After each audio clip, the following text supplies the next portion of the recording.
Okay, so we're looking at part 4, and in part 4 we have 9 over 5, and what they're asking is to figure out what the fraction that goes here in order to find the equivalent fraction 45 over 25.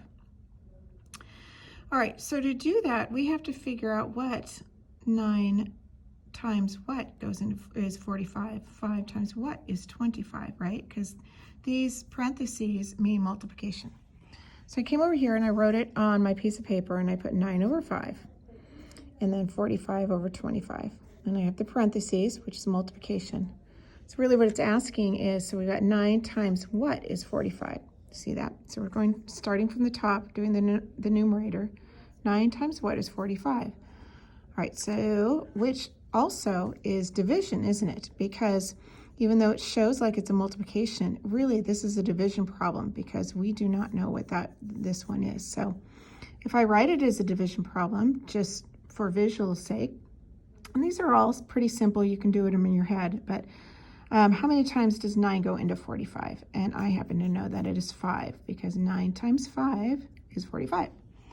So I'm going to put right here, I'm going to put my 5 here. Okay, and again, I'm just taking all of these steps. You don't have to probably do this many steps, but I want to show you how we get this, the answer. All right, so the next one is our denominator. So 5 times what is 25? I went ahead and wrote it out here, 5 times, and I left the blank, equals 25. And then I wrote it into division problem, just so you can see. So 5 goes into 25 5 times, right? 5 times 5 is 25, which means I'm going to take my 5 and my 5 and put it right here.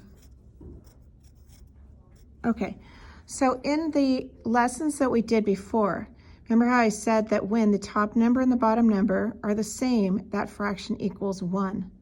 Well, the only way that I can get an equivalent fraction is by multiplying it by 1.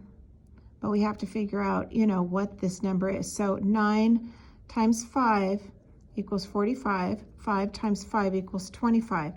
Therefore, 9/5 is equivalent to 45 over 25. Okay? Right? All right, so let's go ahead and look at B. So B is saying 7 over 3 is equivalent to 56 over 24, and we have to find the fraction that gets us there. Obviously it's 1, but we don't just say, because 7 times 1 is 7, so we're going to get that, but we need to find the equivalent fraction.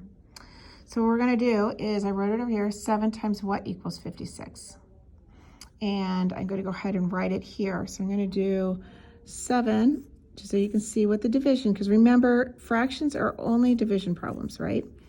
Okay, so I know that 7 does not go into 5, but it goes into 56 8 times.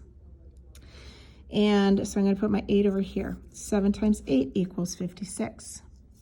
Then I've got my 3 times what equals 24. So I'm going to write it in the division as a division problem. I'm going to put my 3 here and my 24. And I say, okay, how many times does 3 go into 24? It goes in 8 times.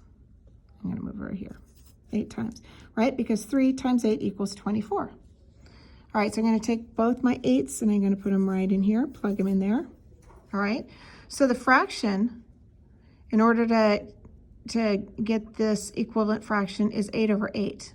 7 over 3 times 8 over 8 is going to give you 56 over 24, which means that 7 over 3 is equivalent to 56 over 24.